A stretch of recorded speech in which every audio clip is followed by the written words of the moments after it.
नमस्कार दोस्तों, मैं रोहित कुमार आप सभी लोगों का directstudy.com पे बहुत बहुत स्वागत करता हूँ। केमिस्ट्री का लेकर आया हूँ कमाल का एक चैप्टर जहाँ से हर एक एग्ज़ाम में ज़रूर से ज़रूर क्वेश्चन बनते हैं और मुझे लगता है एक से ज़्यादा ही क्वेश्चन इस चैप्टर से बनते हैं। और इस चैप्टर का थ्योरी भी आपने नहीं पढ़ा है तो आपको ये मज़ा आ जाएगा, बिकॉज ऑफ इसमें हमने 150 क्वेश्चन लाया है और 150 का मतलब है सारे थ्योरी कवर हो जाएंगे सारे क्वेश्चन के ही मदद से।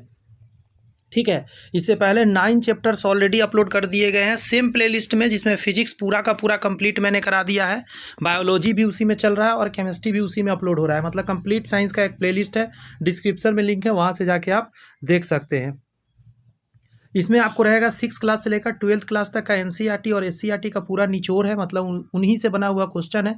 और सबसे खुशी की बात है, ये जो क्वेश्चन है ना, ये ऑलरेडी एग्जाम में कई बार आए हुए हैं, 2-3 बार, हर एक क्वेश्चन 2 से 3 बार 4 बार एग्जाम में आए हुए हैं। वो प्रीवियस ईयर निकाल के आपके बीच लाए हैं, ताकि आपको ये ना लगे कि हाँ मतलब ये क्वेश्चन शायद कैसे बनता होगा। तो आपको इस चैप्टर से कैसे कैसे किस किस रूप में क्वेश्चन बन सकता है आपको पूरा आइडिया हो जाएगा, क्योंकि 150 क्वेश्चन कम नहीं होता है। अंडरस्टैंड? तो चलिए शुरुआत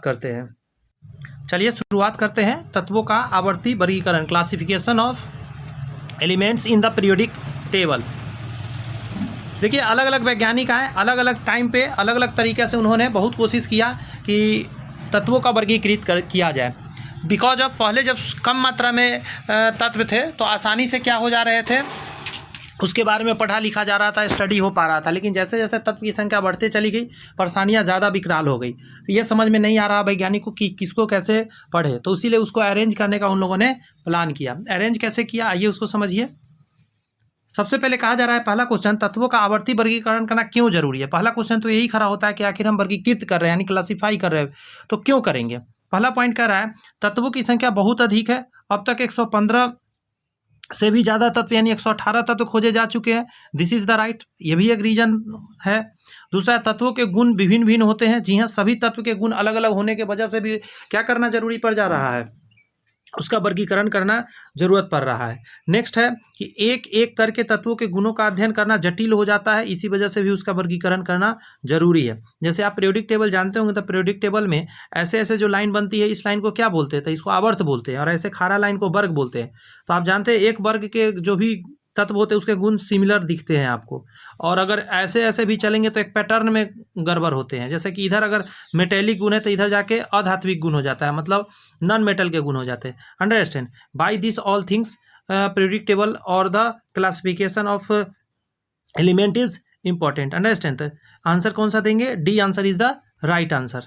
now the question number second tells us, तत्वों का धातु तथा धातु में वर्गीकरण सर्वप्रथम किसने किया। मतलब तत्व को धातु अधातु में बांटने वाले कौन थे, उनका नाम था लववाजे, लिबोजियर के नाम से जाना जाता है। इन्हीं को केमिस्ट्री के फादर कहे जाते हैं। आप जो केमिस्ट्री अभी पढ़ रहे हैं, रसायन विज्ञान, इसके फादर कौन है, तो लववाजे को ही बोला जाता है, लेबोजियर इसका लिखा जाता है। ठीक है, नाम इंग्लिश में। मुझे लग रहा है अच्छे से समझ में बातें आ रही हैं।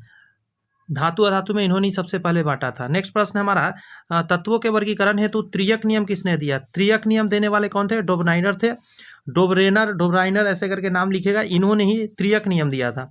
और त्रियक नियम में इन्होंने क्या कहा था कि एक तत्व ये है और एक तत्व ये है, इन दोनों तत्व को क्या करो आप, इसके परमाणु भार को ऐड करो और एवरेज निकालो, आप 2 से भाग दो तो बीच वाला आपको प्राप्त हो जाएगा, यही उन्होंने कहा था। ठीक है, डोबनाइनर में। लेकिन ये हर जगह लागू नहीं हुआ था, उस चीज़ को समझिए। यहाँ पे कह रहा है, निम्नलिखित में तत्वों का कौन सा सेट डोबनाइनर के त्रिक नियम का पालन करता है। तो पहला है कैल्शियम, स्ट्रॉन्शियम और बेरियम, ये पालन करने वाला है, याद रखना है आपको नाम। लिथियम, सोडियम, पोटेशियम भी पालन करता है। क्लोरीन, ब्रोमीन, आयोडीन, यानी इसका अगर आप परमाणु भार और इसका परमाणु भार जोड़ के 2 से भाग देंगे तो बीच वाला का मिल जाएगा, स्ट्रॉन्शियम का। उसी तरह लिथियम का पोटेशियम के साथ जोड़ के 2 से भाग दिया तो सोडियम मिल जाएगा। क्लोरीन का आयोडीन के साथ जोड़ के 2 से भाग दीजिएगा तो ब्रोमीन मिल जाएगा। यही नहीं, इसके अलावा भी आपको एक ग्रुप याद रखना है, उस ग्रुप का नाम है सल्फर, सेलेनियम, ट्रोलियम। यहाँ पे है सल्फर, सेलेनियम और ट्यूलेनियम, ये तीनों भी इसका पालन करता है। तो एक ग्रुप ये याद रखिए, 2, 3 और एक यहाँ पे है, 4 ग्रुप टोटल आपको याद रखना है। अंडरस्टैंड? अब अगला क्वेश्चन यहाँ पे कह रहा है कि निम्नलिखित तत्वों में से कौन सा समूह डोबनाइनर के त्रिक का पालन नहीं करता है। तो ये फेरस वाला नहीं करता है, ध्यान रखिएगा, फेरस वाला हमेशा गलत ही होता है। इसका याद रखने का तरीका क्या है, कैल्शियम, स्ट्रॉन्शियम और बेरियम, जो कि यहाँ पे था, तो ये तो है। लिथियम, सोडियम, पोटेशियम, ये वाला यहाँ है। और एक ठो जो मैंने एक्स्ट्रा बताया था वो यहाँ पे दिया हुआ है, सल्फर, मतलब सल्फर, स्ट्रोंसियम और ट्यूलेनियम, सल्फर, सेलेनियम और ट्यूलेनियम, ट्यूरिलियम, ट्यूलेनियम ऐसे करके नाम है। क्लोरीन, ब्रोमीन, आयोडीन भी फॉलो करता है। तो ये 4 ग्रुप को याद रखना है। क्लियर हो रही है बातें, समझ आ रही है? निम्नलिखित कथन पर विचार करिए। पहला कह रहा है जर्मन रसायनज्ञ जॉन डोबनाइनर ने तत्वों के वर्गीकरण हेतु त्रियक नियम दिया था। जी हाँ, और जर्मनी के थे, ये भी बात सही है। आगे है त्रियक तत्वों के बीच वाले तत्व का परमाणु द्रव्यमान शेष 2 तत्वों के परमाणु द्रव्यमान के योग के बराबर होता है। योग नहीं, योग करके औसत करना रहता है, मतलब 2 से भाग भी देना रहता है। तो ये गलत दिया गया है आपको, यहाँ योग के बराबर नहीं, औसत के बराबर होता है। औसत कैसे निकलता है वो तो मैंने बता ही दिया, आगे वाला पीछे वाला जोड़ेंगे और 2 से उसको भाग देंगे। नेक्स्ट है कि तत्वों का सबसे पहला वर्ग किसने किया था, सॉरी, तत्वों का सबसे पहला वर्गीकरण किसने किया था, मतलब the first person who classify the element, understand. Now the answer is Dobereiner, और डोबनाइनर ने सबसे पहले किया था। ऑप्शन के हिसाब से बात हो रही है, नहीं तो लब्बाजे थे मेटल नॉन मेटल बांटने वाले, लेकिन डोबनाइनर यहाँ पे कहना ज़्यादा परफेक्ट हो जाएगा। क्लियर है बातें? नेक्स्ट है तत्वों के आवर्ती वर्गीकरण अष्टक नियम, न्यूलैंड्स। अष्टक नियम किसने दिया? न्यूलैंड्स। अष्टक नियम क्या है, तो जैसे हम लोग म्यूजिक इंस्ट्रूमेंट में जानते हैं सारे गामा पा धा नी सा, ये 7 हुआ ना, और फिर आगे फिर यही स्टार्ट हो जाता है, मतलब जो पहला नंबर पे है वही 8वां नंबर पे जाके मैच करता है, इसीलिए इसको क्या है, न्यूलैंड्स के अष्टक नियम कहा जाता है।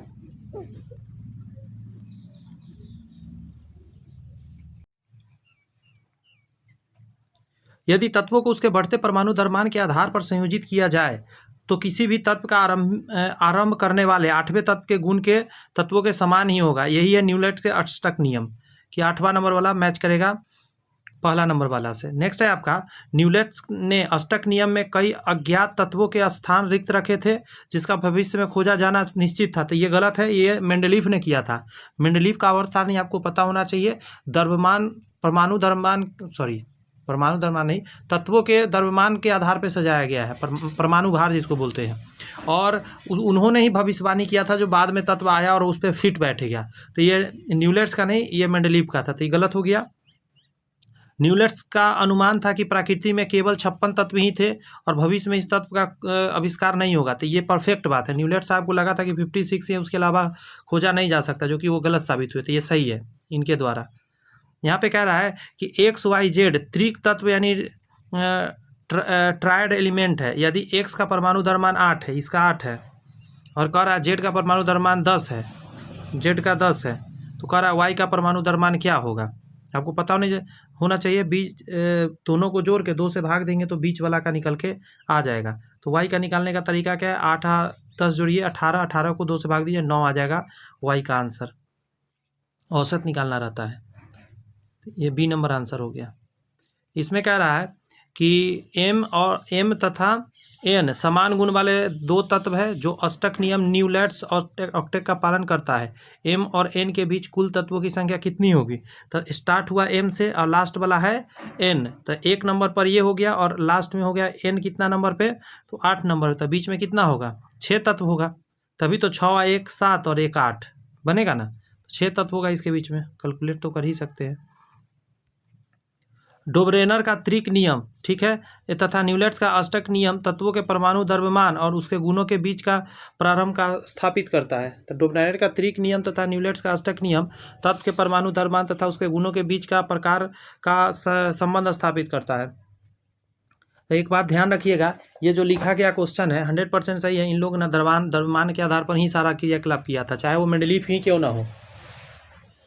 त्रिक नियम तथा अष्टक नियम के आधार पर संपूर्ण तत्वों का वर्गीकरण संभव नहीं हो पाया। ये भी सही बात है, नहीं कर पाया थे। अगर सब हो जाता उसी समय तो फिर आगे दोबारा करने का जरूरत ही क्या पड़ता है या नहीं। मोस्ले साहब ने आधुनिक आवर्त सारणी दिया है, ये सब पता होना चाहिए। आगे आएगा सारे क्वेश्चन, देखते रहिए। तत्वों के भौतिक तथा रासायनिक गुणों, उसके परमाणु द्रव्यमान के आवर्त फलन, परमाणु द्रव्यमान लिख दिया ना तो मेंडलीफ टिक मारिएगा। वर्गीकरण हेतु ये नियम किसने दिया था, तो आवर्त फलन होता है मेंडलीफ साहब ने किया था।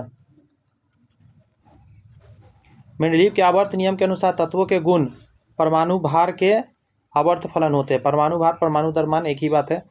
आवर्त सारणी का जनक किसे माना जाता है? तो मेंडलीफ को ही माना जाता है। रियल में इन्होंने ही, मेंडलीफ ने ही सबसे पहले आवर्त सारणी गढ़ा था। नेक्स्ट है कि आवर्त सारणी का निर्माण सर्वप्रथम मेंडलीफ ने किया था। ये सही है। आधुनिक आवर्त सारणी मेंडलीफ के आवर्त सारणी का ही संशोधित रूप है, ये भी सही बात है। उन्हीं का बस मेंडलीफ का आवर्त सारणी में ही चेंजिंग किया गया। परमाणु द्रव्यमान के जगह पर परमाणु संख्या के आधार पर मोसले ने समझाया। मेंडलीफ ने अपने आवर्त सारणी में तत्वों का वर्गीकरण किस आधार पर किया था? तो परमाणु द्रव्यमान, क्लियर हो गई। किस वैज्ञानिक तत्वों का आवर्त सारणी में तत्वों को परमाणु द्रव्यमान के बढ़ते हुए क्रम में व्यवस्थित किया? बताइए, फिर से पूछ दिया, क्या आंसर टिक मारिएगा। पूरा नाम इनका दे दिया यहाँ पे, दमित्री मेंडलीफ। मेंडलीफ साहब भी नहीं किया था, इनका पूरा नाम दमित्री मेंडलीफ था। आवर्त सारणी के जनक मेंडलीफ का किस वर्ष निधन हुआ था? 3 बात इनसे रिलेटेड होता है। एक तो जन्म कब हुआ, एक है निधन कब हुआ, एक है इनका बुक का प्रकाशन कब हुआ। तो बुक का प्रकाशन हुआ था 1800 कितना कहा जाएगा, 79 नहीं 69, 1869 में इनका हुआ था बुक का प्रकाशन। क्लियर है बात। और ये मरे थे 1907 में। तो कैसे जान गए कि ये मरे थे? तो इसी को थोड़ा सा याद रखना है कि 1907 में मेंडलीफ का डेथ हुआ था। इनका जन्म मैं बता दूं, इनका जन्म हुआ था 1834 में। 1834 में जन्म लिए थे और मरे थे 1907 में। और बुक का प्रकाशन 1869 में हुआ था।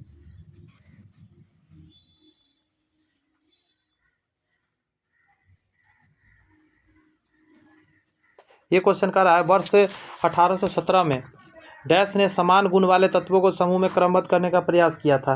1817 का पल जब था तो उस समय किए थे डोबराइनर ने। ठीक है, 1817 में डोबरेनर ने किया। न्यूलेट्स ने अष्टक नियम का प्रतिपादन किस वर्ष में किया था? तो न्यूलेट का आंसर हो जाएगा 1865। अब 1865 तो नहीं दिया है, तो 1866 मारिए। तो ये सब याद रखिए। 1865 में किसका है? न्यूलेट्स का है। 1817 में डोबरेनर का है। आवर्त सारणी के ऊर्ध्वाधर स्तंभ यानी वर्टिकल कॉलम को क्या कहते हैं? ऊर्ध्वाधर मतलब खारा खारा वाला, इसको क्या कहते हैं? इसको वर्ग कहते हैं। ठीक है। और ऐसे ऐसे वाला का क्या नाम है? हॉरिजॉन्टल को इसको आवर्त कहते हैं। ठीक है। और ऐसे ऐसे वाला को समूह भी कहते हैं, ध्यान रखिए। खरे वाला को समूह के नाम से जानते हैं। मेंडलीफ के आवर्त सारणी में आवर्त की कुल संख्या कितनी है? यानी ऐसे ऐसे 7 है। ऐसे ऐसे कितना है? 7। और ऐसे ऐसे कितना है बताइए जरा मेरे को कमेंट्स में बताइए। तो ऐसे ऐसे खारा वाला कितना है टोटल? 18 है कि 16 है कि 17 है बताइए। तो मेंडलीफ के समय निष्क्रिय गैसों की खोज नहीं हुई थी, ये सही बात है। मेंडलीफ का जो 0 वाला लास्ट वाला कॉलम है वो नहीं खोजा गया था। मेंडलीफ के आवर्त सारणी के शून्य समूह में निष्क्रिय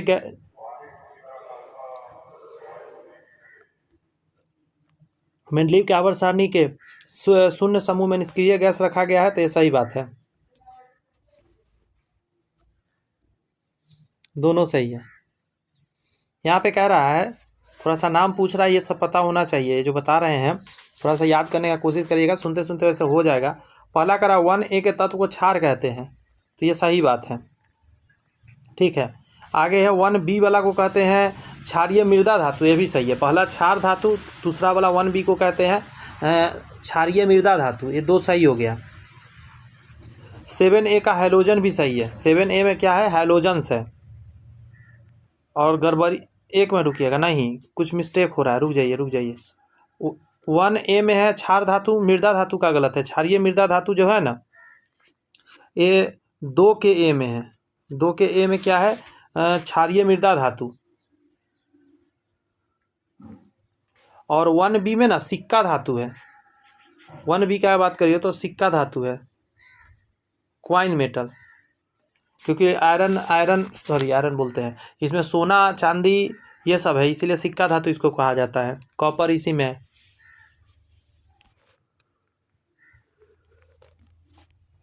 तब तक ये सही हो जाएगा। 6 से 4 चाल्कोजेंस है और 7A में हैलोजन्स है। थोड़ा धीरे धीरे करके याद होगा, बार बार सुनेंगे ना। अभी कई बार बताऊंगा मैं इन चीज़ों को। अब देखिए इसका जवाब देने का कोशिश करिए, मतलब आप माइंड चले इस पर। क्या करा है? किस समूह ग्रुप ऐसे ऐसे वाला, ठीक है, के तत्व को सिक्का धातु कहा जाता है। अभी बताया था तो 1B सिक्का धातु। इसका याद रखने का एक तरीका भी है, देखिए 1B याद रखिएगा।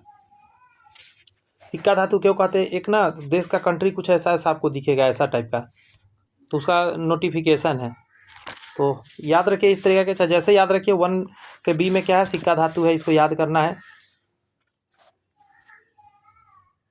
मेंडलीव के आवर्त सारणी में निष्क्रिय तत्व मतलब निष्क्रिय गैस, इनर्ट गैस किस वर्ग में स्थित है?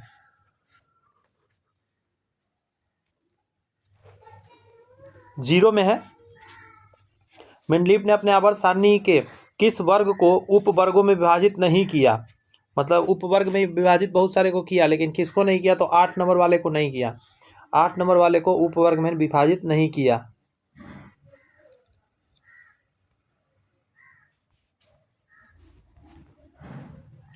मेंडलीव के समय ज्ञात तत्वों की संख्या कितनी थी? तो जिस समय ये क्रियाकलाप कर रहे थे उस समय 63 तत्व ज्ञात था, और जिस समय क्या न्यूलेट्स कर रहे थे उस समय 56 था, और उन्होंने कहा उतना ही रहेगा, आगे नहीं बढ़ेगा। मेंडलीव के आवर्त नियम ने कुछ तत्वों की अस्तित्व की भविष्यवाणी की थी जो बाद में सही साबित हुआ। ये सही है। जानते हैं उन्होंने भविष्यवाणी किया था गैलियम के बारे में, स्कैंटियम के बारे में, जर्मेनियम के बारे में, समझे? यहाँ जर्मेनियम होगा, म लिख दीजिए लास्ट में। तो ये परफेक्ट है, तीनों सही है। गैलियम, स्कैंटियम, जर्मेनियम, ये सारे बाद में आके उसमें फिट बैठ गए तत्व, जो जगह खाली था। मेंडलीव द्वारा छोड़े गए आवर्त सारणी के रिक्त स्थानों के में बाद में निम्नलिखित में से कौन सा पद स्थापित किया गया था? तो बाद में आके जो बैठा था वो गैलियम था, Ga, ठीक है। गैलियम, स्कैंडियम और जर्मेनियम। क्लियर हुई बात है? अब यहाँ पर ये कह रहा है कि मेंडलीव का एका एल्युमिनियम निम्नलिखित में से किस प्रकार के ऑक्साइड का निर्माण कर सकता है? एका एल्युमिनियम की बात कर रहा है, तो इसको याद रखिएगा। E2O3 का निर्माण करता है। आपको पता होना चाहिए एका एल्युमिनियम जो है किसके जैसा है? तो गैलियम के जैसा है, गैलियम के जैसा। एका एल्युमिनियम गैलियम के जैसा है।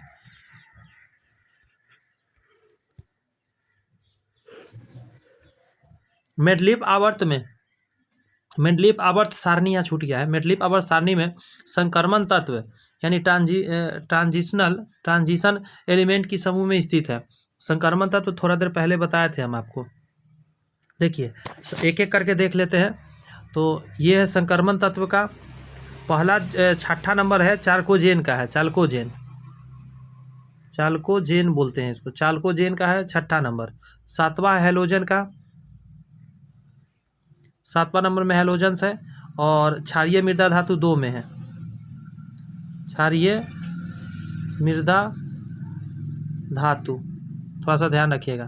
फिर से सुनिए, क्षारीय मृदा धातु, इसमें हो जाएगा हैलोजन्स, इसमें हो जाएगा आपको जो क्वेश्चन है हमारा संक्रमण तत्व, और पहला वाला में हो जाए चाल्कोजेंस, मतलब छठा नंबर वाला में। मेंडलीव आवर्त सारणी में किसी वर्ग में स्थित सभी तत्वों का रासायनिक गुण समान होता है, तो ऐसे ऐसे वर्ग होता है, तो हाँ सही होता है, वर्ग में समान होता है ऊपर से नीचे आने पर। मेंडलीव के आवर्त सारणी में किसी आवर्त में स्थित सभी तत्वों के रासायनिक गुण समान होते हैं।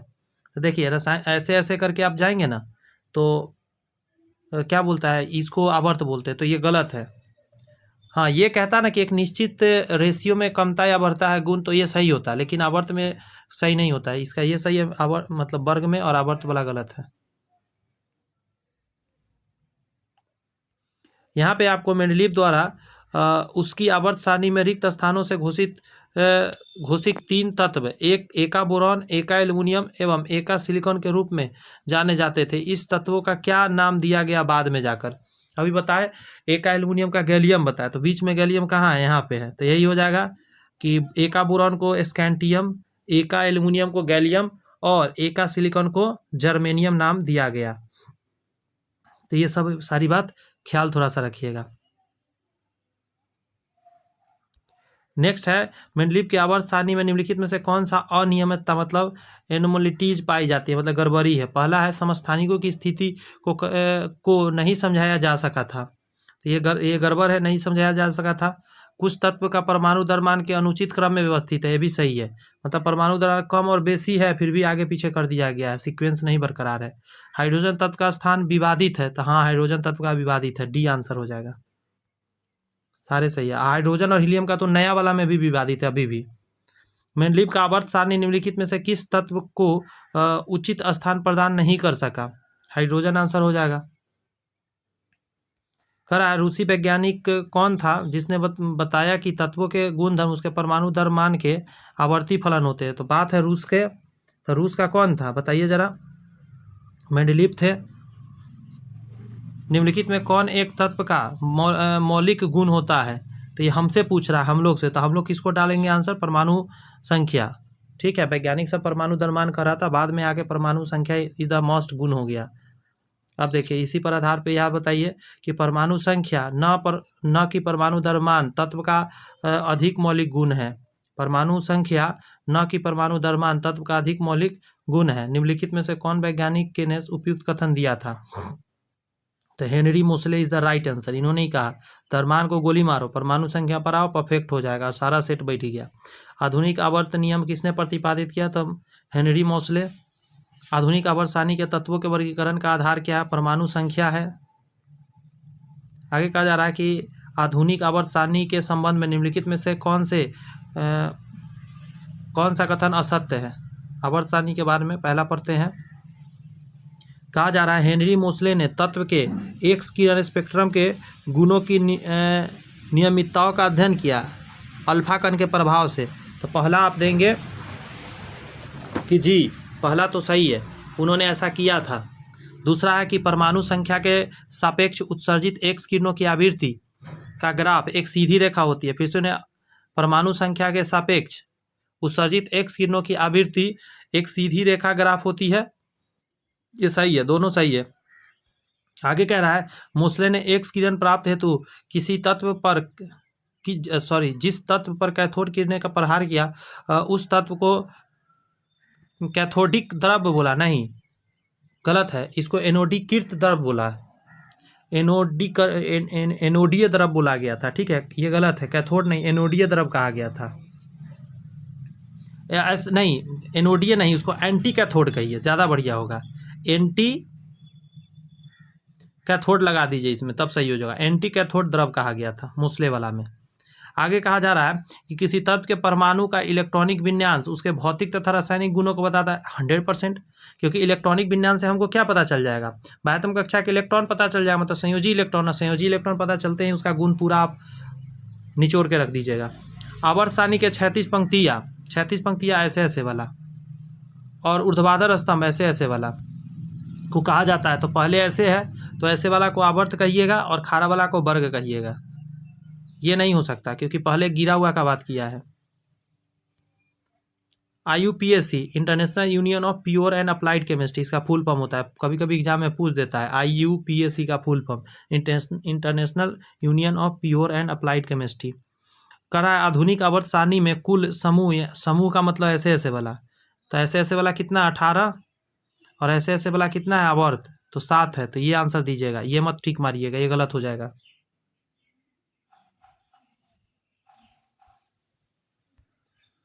आवर्त सारणी के संबंध में निम्नलिखित में कौन सा कथन असत्य है? असत्य मतलब गलत कौन सा है वो बताना है। पहला कह रहा है कि एक वर्ग के सभी तत्वों के बाह्य इलेक्ट्रॉनिक विन्यास में एकरूपता पाई जाती है, ये तो सही है। किसी भी तत्व के बाह्यतम इलेक्ट्रॉनिक विन्यास एक वर्ग मतलब ऊपर से सीधा नीचे जाएंगे तो एकरूपता पाया जाता, तो जी हाँ, बाह्यतम कक्षा के इलेक्ट्रॉन समान रहता है एक वर्ग में। अगला कह रहा है एक वर्ग में स्थिर सभी तत्वों के परमाणु में संयोजी इलेक्ट्रॉन की संख्या समान होती है, तो जी हाँ, इलेक्ट्रॉनिक विन्यास समान तो संयोजी इलेक्ट्रॉन समान, ये भी सही हो गया। कह रहा है किसी वर्ग के सभी तत्वों की संयोजकता समान होती है, तो संयोजी इलेक्ट्रॉन समान तो संयोजकता समान, तो ऊपर से नीचे आएंगे संयोजकता भी समान हो जाएगा।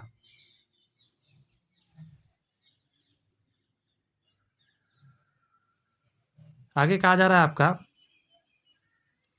कि वर्ग में ऊपर से नीचे आने पर तत्वों की परमाणुओं में सेलों की संख्या समान रहती है, नहीं बढ़ते जाएगा। ऊपर से जैसे नीचे आएंगे यहाँ 2 हो जाएगा, 3 हो जाएगा, 4 हो जाएगा, ऐसे करके बढ़ता रहेगा। ठीक है, तो ये गलत है। हाँ, ये कहा जाए कि इधर समान होगा ऐसे आवर्त में, तब सही हो जाता है। आवर्त में समान रहता है। एक वर्ग में स्थित सभी तत्वों के परमाणुओं में संयोजी इलेक्ट्रॉन की संख्या समान रहती है, तो अभी बताया सही है। एक वर्ग में स्थित सभी तत्वों के परमाणु में कोर इलेक्ट्रॉन की संख्या समान रहती है, ये गलत बात है। संयोजी इलेक्ट्रॉन समान हो सकता है, कोर इलेक्ट्रॉन समान नहीं हो सकता। धीरे धीरे बढ़ता जाएगा नीचे की तरफ जाने पर। आगे कह रहा है कि क्षारीय धातु मतलब अल्कली मेटल किस वर्ग के तत्व है। तो पहला वर्ग में है आपको क्षारीय धातु, वर्ग 2 में हो जाएगा मृदा क्षारीय धातु। आगे कह रहा है आवर्त सारणी में तत्वों के परमाणु संख्या के बढ़ते क्रम में रखने पर तत्वों के गुणों में पुनरावृत्ति होती है। गुणों की पुनरावृत्ति को क्या कहा जाता है? बहुत आसान है, पीरियोडिसिटी कहा जाता है। इसको हम लोग बोलते हैं आवर्तिता मतलब पीरियोडिसिटी बोलते हैं। नेक्स्ट है आवर्त सारणी के वर्ग 3 से 12 तक के तत्व कहलाते हैं। 3 से 12 तक के तत्व को हम लोग संक्रमण तत्व कहते हैं। वर्ग 3 से 12 तक जाइएगा तो संक्रमण तत्व के नाम से जाना जाता है। निम्नलिखित में कौन एक संक्रमण तत्व की विशेषता नहीं है?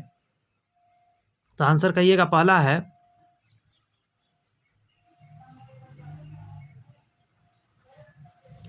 इसके परमाणु या आयन में डी ऑर्बिटल अपूर्ण होते हैं। ये तो सही है कि इसके परमाणु या आयन में डी ऑर्बिटल अपूर्ण रहता है, ये इसीलिए संक्रमण तत्व है। इसकी ऑक्सीकरण अवस्था परिवर्तनशील है, तो ये भी सही बात है, ऑक्सीकरण अवस्था बदलते रहता है। संक्रमण तत्व अधिकांश धातु है, अधातु की संख्या मात्र 11 है, गलत बात है, 22 है। संक्रमण तत्व के यौगिक रंगीन होते हैं, ये भी सही बात है। यानी कि ये सही है, ये सही है, ये सही है, ये गलत है। तो आंसर अगर पूछिएगा इसमें क्या हो जाएगा, तो चूंकि नहीं है तो नहीं में आप सी दीजिएगा। निम्नलिखित में कौन विकल्प सही सुमेलित नहीं है? गड़बड़ पूछ रहा है आपसे। तो वर्ग 1 में क्षारीय धातु है, तो हाँ है सर। वर्ग 2 में क्षारीय मृदा धातु है, तो हाँ है सर। वर्ग 3 में चाल्कोजेन नहीं है। वर्ग 3 से 5 तक में संक्रमण तत्व है, तो 3 से 5 तक में संक्रमण है, तो ये आ जाएगा आंसर। ये पूरा लेकर संक्रमण तत्व 3 से लेकर कहाँ तक? 3 से लेकर 12 तक पूरा संक्रमण तत्व है। तो अब चाल्कोजेन कहाँ है? तो चाल्कोजेन बताए थे वर्ग 6 में है।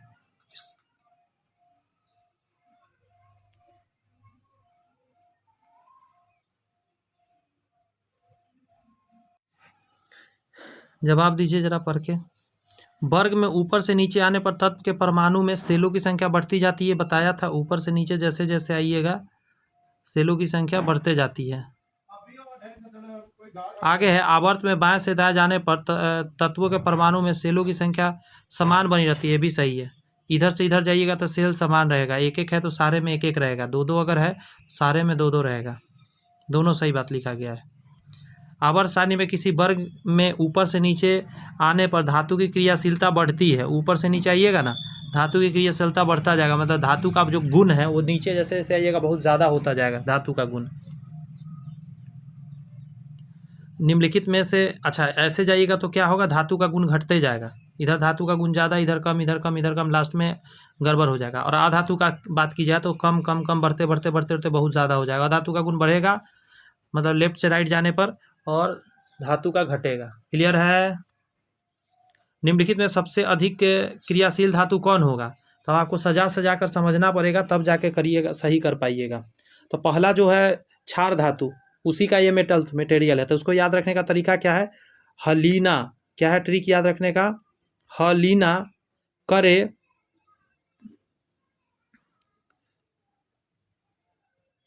करे एक मिनट, हलीना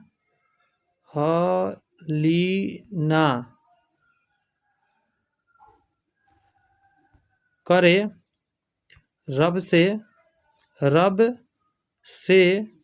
फरियाद। यह है पहला लाइन। अगर आप पीरियोडिक टेबल देखें तो सबसे पहला लाइन नहीं है, उसका याद रखने का ट्रिक आसान है, हलीना करे रब से फरियाद। उसके बगल वाला में है ना, बी मग का सरबारा, बी मग का सरबारा। अभी हम उसको भी बताएंगे, आप निश्चिंत रहिए। बी मग का सरबारा, बेरियम, मैग्नीशियम, कैल्शियम, स्ट्रांसियम, यह नीचे वाला क्वेश्चन है ना, इसके बारे में है, तो अभी हम करेंगे। मुझे ये भी मिटा दिया, कोई नहीं, फिर से लिख लेते, 1 सेकंड तो लगेगा। हलीना करे रब से फरियाद, सारे आपने लिख लिया। अब आप देख लीजिए, निम्नलिखित में सबसे अधिक धातु कौन होगा, तो सबसे नीचे क्या आया, Fr आया। Fr तो है नहीं इसमें, तो Se सेलेनियम है,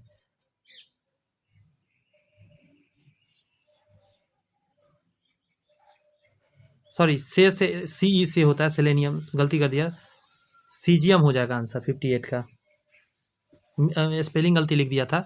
हलीना करे रब से, सीजियम को CS लिखते से फरियाद, तो इससे थोड़ा सा याद रखने का आसान है। निम्नलिखित में से कौन न्यूनतम क्रियाशील है, तो इसी बी मग का सरबरा सजाते हैं, बी मग का सरबारा।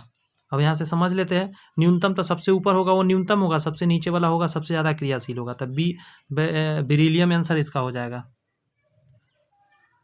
देख रहे हैं कैसे आंसर देना पड़ेगा, थोड़ा थोड़ा रटना पड़ेगा जो मैं बता रहा हूँ, वरना तो काम खराब हो जाएगा। निम्नलिखित में से कौन सा विकल्प सुमेलित नहीं है, तो कैसे होता है, 2, 8, 8 और 32, और अगला में 32 नहीं है, 32 से कम है, तो प्रथम में 2 है, द्वितीय में 8 है, तृतीय में भी 8 है, 2, 8, 8, 18, 18, 1, 2, 3, 4, 5, 6, 7, हाँ ठीक है, 2, 8, 8, 18, 18, 32, 32, और लास्ट वाला जो 32 है ना 7वां नंबर में, ये अधूरा है, ये 32 इसमें नहीं है, इसमें कम है 32 से, ऐसे होना चाहिए 32 तक, लेकिन 32 है नहीं, कम है, अभी पूरी 32 नहीं पूर पाया है। तो याद रखने का तरीका समझे, 2, 8, 8, 18, 18, 32, 32, तो लास्ट वाला में 32 अभी नहीं है, बस इतना ध्यान रखना है। यहाँ कह रहा है कि आधुनिक आवर्त नियम के अनुसार निम्नलिखित में कौन आवर्त अपूर्ण है, तो अभी जस्ट मैंने बताया 7वां नंबर, सप्तम कहाँ लिखा है, सप्तमम, हियर इज द सप्तमम। आगे बढ़े। अच्छा, क्वेश्चन में एक चीज जब भी पढ़िए तो ये ध्यान रखिए, यहाँ नहीं वाला पर फोकस रखिएगा, कौन सा एक सही नहीं है सो पूछा है। पहला है, आवर्त सारणी के किसी वर्ग में नीचे जाने पर तत्वों का धातुई लक्षण बढ़ता है, ये सही बात है, ऊपर से नीचे जाने पर धातुई लक्षण बढ़ेगा। अत्यधिक धातुई लक्षण आवर्त सारणी के किस वर्ग के सबसे निचले भाग में होगा, तो वर्ग, एक मिनट, अच्छा निचले भाग में होगा किसी भी वर्ग में, तो ये भी सही बात है, नीचे भाग में सबसे ज़्यादा क्या होता है, धातुई गुण होता है। आवर्त सारणी के किसी वर्ग में नीचे जाने पर तत्व विद्युत धनात्मकता का लक्षण बढ़ता है, तो ये भी सही है, नीचे जाने पर विद्युत धनात्मकता बढ़ता है, मतलब इलेक्ट्रॉन खोने का क्षमता बढ़ते जाता है, तो धातु का सबसे बड़ा गुण यही ना है कि इलेक्ट्रॉन वो देता है, जैसे जैसे नीचे जाएंगे उसमें इलेक्ट्रॉन देने का क्षमता बढ़ता जाएगा, that means c is also right. अगला है, आवर्त सारणी में किसी वर्ग में नीचे जाने पर तत्वों की विद्युत ऋणात्मकता बढ़ती है, जी नहीं, विद्युत ऋणात्मकता नहीं बढ़ती है, विद्युत ऋणात्मकता तो घटते जाती है, सबसे ज़्यादा ऊपर में होता है। कोई एक वर्ग है तो अधातु का गुण सबसे ज़्यादा ऊपर होता है, जैसे जैसे नीचे जाएगा घटता जाएगा, लेकिन धातु में उल्टा है, ऊपर वाला धातु और नीचे वाला धातु में देखिएगा तो ऊपर के धातु का जो गुण है वो कमजोर है, नीचे वाला धातु का गुण ज़्यादा है, लेकिन अधातु में उल्टा है, ऊपर वाला कहीं धातु का मजबूत है, नीचे कमजोर है, तो जैसे जैसे नीचे जाएंगे विद्युत ऋणात्मकता क्या होगी, खुद सोचो आप, घटता जाएगा। ये आंसर गलत हो गया, और गलत ही पूछा था।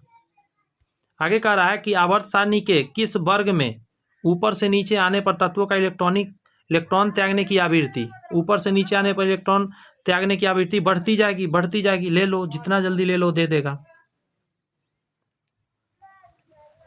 आगे है, निम्नलिखित में कौन सा मैग्नीशियम के समान रासायनिक अभिक्रियाशील दर्शाएगा, तो बी मग का सरबारा,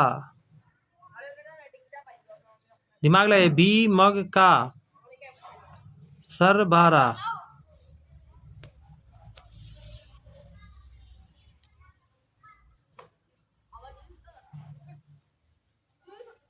सभी आ जाएगा ना इसी में, देखिए मैच कराइए ना, मैं देखिए बेरिलियम इसी में है, बैरियम इसी में है, नीचे बैरियम होता है, बेरिलियम, बैरियम, मैग्नीशियम, कैल्शियम, स्ट्रोंसियम, सभी एक सेम ही चीज़ का है ना, तो सारे आंसर हो जाएगा इसका, सब सेम गुण दर्शाएगा, एक ही आवर्त का है, मतलब सॉरी एक ही वर्ग का है। आवर्त सारणी में वर्ग में ऊपर से नीचे जाने पर परमाणु का आकार त्रिज्या क्या प्रभाव पड़ेगा, तो देखिए वो चीज़ बताते हैं, बढ़ता जाएगा, क्योंकि ऊपर ऐसे होता है, नीचे एक सेल बढ़ गया, नीचे और आएंगे तो और सेल बढ़ गया, तो नीचे बढ़ता जाता है। ठीक है, ध्यान रखिएगा। आवर्त सारणी में वर्ग में ऊपर से नीचे जाने पर तत्वों की परमाणु त्रिज्या क्या होगा। एक मिनट, क्वेश्चन क्या था, गलती किया क्यों, कुछ रुक जाइए। वर्ग में ऊपर से नीचे आने पर परमाणु का आकार परमाणु त्रिज्या पर क्या प्रभाव पड़ता है, तो बढ़ते जाएगा। अगला क्वेश्चन भी सेम ही लग रहा है। आवर्त सारणी में वर्ग में ऊपर से नीचे आने पर तत्वों की परमाणु त्रिज्या परमाणु आकार बढ़ता जाता है। तो क्यों बढ़ता है, परमाणु में सेलों की संख्या बढ़ती रहती है, यही आंसर हो जाएगा, सेलों की संख्या बढ़ती रहती है इसीलिए। यहाँ पे कह रहा है कि एक तत्व है एक्स और सूत्र है XCl, बाले क्लोराइड बनाता है, तो उच्च गलनांक वाला ठोस है, तो एक्स तत्व का आवर्त सारणी के किस वर्ग में होगा, तो इसका आराम से आप पकड़ सकते हैं। कैसे पकड़ पाइएगा, तो देखिए ये जो से क्लोरीन के पास 2 लिखा है ना, वो क्लोरीन असल में कैसे बनता है, देखिए एक्स लिखेंगे और क्लोर लिखेंगे, क्लोरीन का 1 है और इसका 2 है, तो ये यहाँ 1 आ जाता है, ये इसका वैलेंसी यहाँ चला जाता है, ऐसे बनता है, समझे। तो ये क्लोरीन के नीचे जो लिखा है असल में वो एक्स का वैलेंसी है, एक्स का वैलेंसी 2 है, यानी वर्ग 2 में होगा, वर्ग 1 वाला का 1 वैलेंसी है, 2 वाला का 2 वैलेंसी है। तो अभी मैंने बताया था बी मक्का सरबारा, तो उसमें क्या है, 2 वाला का ट्रिक है, तो Mg उसी में आता है, बी मक्का सरबारा में। तो यही आपका आंसर हो जाएगा। आगे आपका एक तत्व आवर्त सारणी के वर्ग 3 और द्वितीय आवर्त में स्थित है, वर्ग 3 में है, पहला दूसरा और तीसरा में है, और द्वितीय आवर्त में पहला के बाद दूसरा नंबर में है, निम्न कौन सा गुण प्रदर्शित करेगा। तो देखिए सबसे ज़्यादा धातु का गुण इधर होगा, उससे कम ये होगा, उससे भी कम ये होगा, तो धातुई गुण कम होगा और ठोस होगा, धातुई गुण कम होगा और ठोस होगा, ये 3rd नंबर की बात हो रही है। और तो आंसर दिख नहीं रहा, अत्यधिक अधातुई तो होगा नहीं। निम्नलिखित में कौन न्यूनतम परमाणु त्रिज्या वाला तत्व है, तो आपको अब समझना पड़ेगा न्यूनतम परमाणु त्रिज्या किसका कैसे बनेगा। तो आपको जानना पड़ेगा, एक सीक्वेंस याद करना पड़ेगा, समझे। सबसे पहले आप ये चीज़ देखिए कि एक ही वर्ग का है, तो सबसे ऊपर में फ्लोरीन होता है, फ्लोरीन, क्लोरीन, ब्रोमीन, समझे, ये सीक्वेंस है।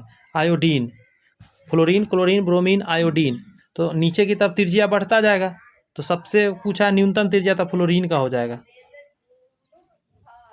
फ्लोरीन, क्लोरीन, ब्रोमीन, आयोडीन, ये हैलोजेंस है। 70 नंबर है, ये कह रहा है निम्नलिखित में किस तत्व का परमाणु त्रिज्या सबसे अधिक होगा।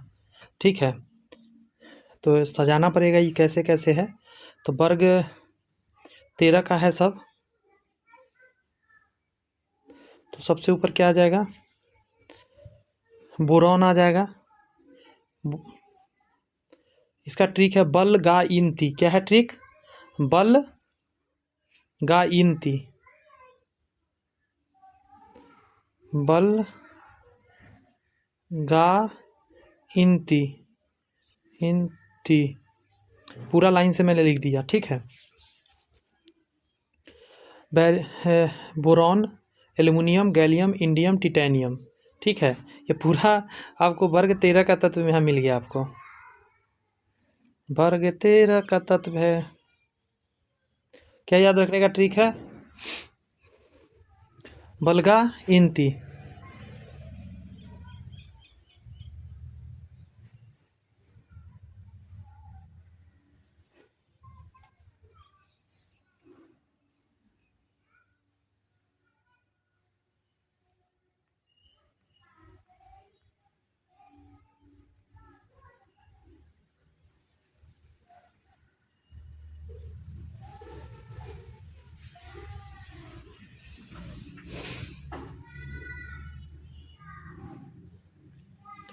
देखिए ध्यान रखिएगा, वर्ग 13 में कौन कौन है, बलगा इनती से याद रखिएगा, boron, aluminium, gallium, indium, titanium. अब इसमें कह रहा है सबसे अधिक त्रिज्या किसका होगा, तो सबसे अधिक त्रिज्या क्या होगा, थोड़ा सा दिमाग लगाइएगा, ऊपर का होगा या नीचे का होगा।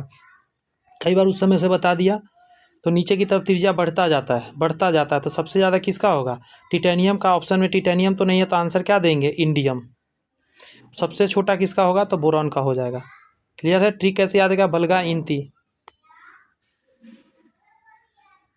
वर्ग में ऊपर से नीचे जाने पर तत्वों की परमाणु आकार में वृद्धि होती है, सही बात है।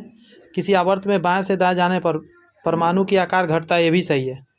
अगर इधर से इधर जा रहे हैं तो परमाणु का आकार घटेगा। होता क्या है कि सभी में क्या है ना, सेम मात्रा में क्या है, सेल है, लेकिन प्रॉब्लम ये क्या है कि इलेक्ट्रॉन बढ़ता जाता है। यहाँ पे इलेक्ट्रॉन जैसे ही बढ़ेगा तो इलेक्ट्रॉन 2 हो गया, तो जो सेंटर है ना उसको ज़्यादा खींच पाता है।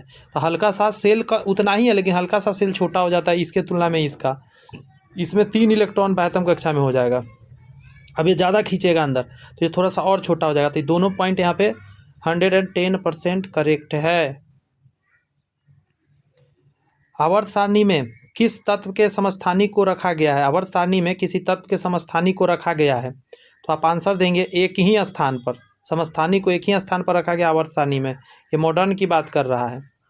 आवर्त सारणी के एक तत्व के परमाणु का सभी सेल, एक तत्व के परमाणु का सभी सेल इलेक्ट्रॉन से पूर्ण रूप से भरा हुआ है। यह तत्व किस वर्ग का तत्व है? आसान है, गौर से सुनिए। ये हो जाएगा आपका वर्ग 18, क्योंकि इसमें सबसे लास्ट वाला है। इसमें क्या क्या आता है? तो helium, neon, argon, krypton, xenon और रेडॉन। ठीक है, helium, neon, argon, krypton, xenon, radon, ये टोटल सबसे लास्ट वाला में है। 18वां वर्ग इसको बोलेंगे। ठीक है, इसको थोड़ा सा ख्याल रखिएगा। और इसके बाह्यतम कक्षा के इलेक्ट्रॉन पूरा पूर्ण है, एकदम परिपूर्ण, इसलिए नॉन रिएक्टिव सारे कहलाते हैं गैसेज। निम्नलिखित में कौन सा एक कथन आवर्त सारणी के एक ही वर्ग के तत्वों के लिए लागू नहीं होते हैं? मतलब एक ही वर्ग पर लागू नहीं होता है, सो कह रहा है, सॉरी आवर्त पे। पहला है बाएं से दाएं, मतलब ये है बाएं, बाएं से इस तरफ दाएं जाने पर संयोजी इलेक्ट्रॉन की संख्या बढ़ती है, ये तो सही है।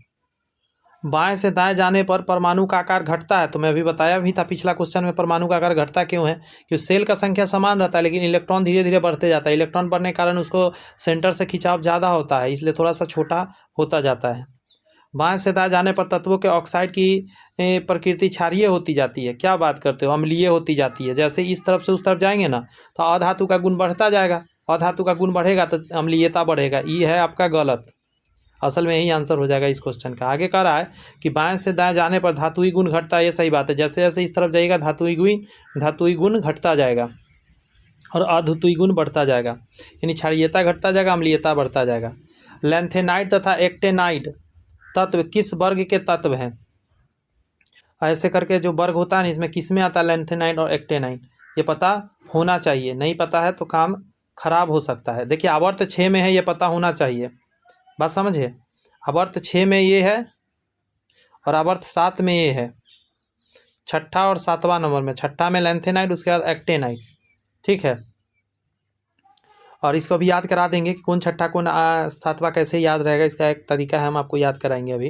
पहले तो जानिए वर्ग 3 में आता है, मतलब ऐसे ऐसे वर्ग पहला दूसरा तीसरा से स्टार्ट हो जाता है यहाँ से। ठीक है, तो वर्ग 3 में आता है, वर्ग 1 और 2 में तो आता नहीं है, वर्ग 3 में। अब यहाँ एक सवाल उठता है कि वर्ग ठीक है पहला दूसरा ये तीसरा से स्टार्ट हुआ यहाँ से। अब ये क्वेश्चन उठ जाता है कि ये पहला लैंथेनाइड है, पहला एक्टेनाइड है, तो डायरेक्ट पूछ सकता है छठा में कौन है, 7वां में कौन है। देखिए इसका आसान ट्रिक है याद रखने का, समझिए। टोटल 7 है, ठीक है, ये तो समझ रहे होंगे। हाँ समझ रहे हैं सर। तो सबसे नीचे से 2 है ना, उसी में ये है लैंथेनाइड और एक्टेनाइड। ये बात भी समझ में आई? तो हाँ सर समझ में आई। अब आपसे मैं पूछता हूँ, ये क ख ग पढ़े हैं ना, क ख ग पढ़े होंगे, तो क ख ग से आप समझ के चलिए। अ आई पहले मत सोच लीजिए तो काम हो जाएगा ख़राब। मान के चलिए कि क ख ग बच्चा को सबसे पहले क्या सिखाया जाता है, क ख ग, बाद में अ आई ये सब सिखाया जाता है। ठीक है, तो प ख ग पहले आता है तो यर लबा आएगा, यर लबा में ल सीख लेगा बच्चा, तब जाके बाद में अ आई सीखेगा, मतलब स्वर सीखेगा, तब ए आएगा। तो इसीलिए लैंथेनाइड पहले आता है, एक्टेनाइड बाद में आता है। एक तो ये याद रखिए। अगर मान के चलिए ये ना याद रहेगा तो एक और तरीका है। एक बच्चा लेट गया फिर एक्टिंग करने लगा, पहले लेट के फिर एक्टिंग करना पड़ा। बच्चा पहले क्या किया, लेट गया फिर एक्टिंग करना पड़ा, मतलब छठा नंबर में लेटा और 7वां नंबर में एक्टिंग करने लगा। इसका कई तरह से याद रख सकते हैं। एक बच्चा है गिर गया, लेट गया मतलब गिर गया, गिर गया, तो क्या करने लगा, सब हंसते था कि भाई गिर गया बच्चा, इसलिए वो एक्टिंग करने लगा गिरने का।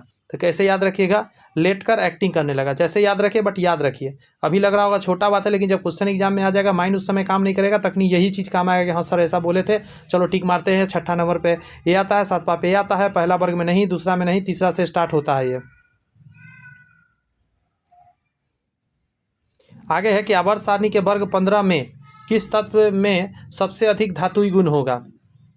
15 नंबर का पूछ रहा है, बात समझ में आ रही है।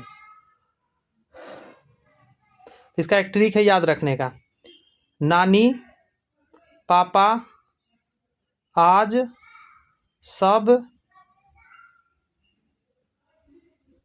बीमार, बीमार, नानी पापा आज सब बीमार। बात समझ में आया कि नहीं आया, क्लियर है, याद रखेंगे। क्या है ट्रिक, नानी पापा आज सब बीमार, ठीक है। 15 वर्ग का ये तत्व है, याद रखने का आसान तरीका है। अब आराम से जवाब दे सकते हैं जो भी पूछे। धातुई गुण होगा, सबसे अधिक धातुई गुण पूछ रहा था। एक ऊपर से नीचे धातुई गुण क्या होता है बताओ मेरे को, बढ़ता है, बहुत देर से पढ़ते आ रहे हैं। सबसे नीचे बिस्मत है, तो धातुई गुण क्या होगा, सबसे ज़्यादा इसमें होगा।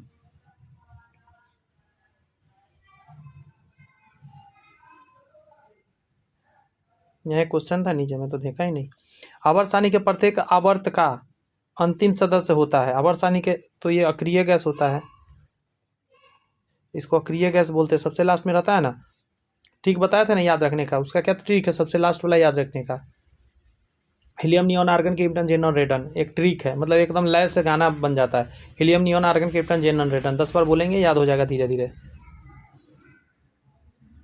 यहाँ पे कह रहा है कि आवर्त सारणी के किसी आवर्त का प्रथम सदस्य होता है, सबसे शुरू में क्या होता है, क्षार धातु रहता है। स्टार्टिंग तो क्षार धातु से ही होता है ना।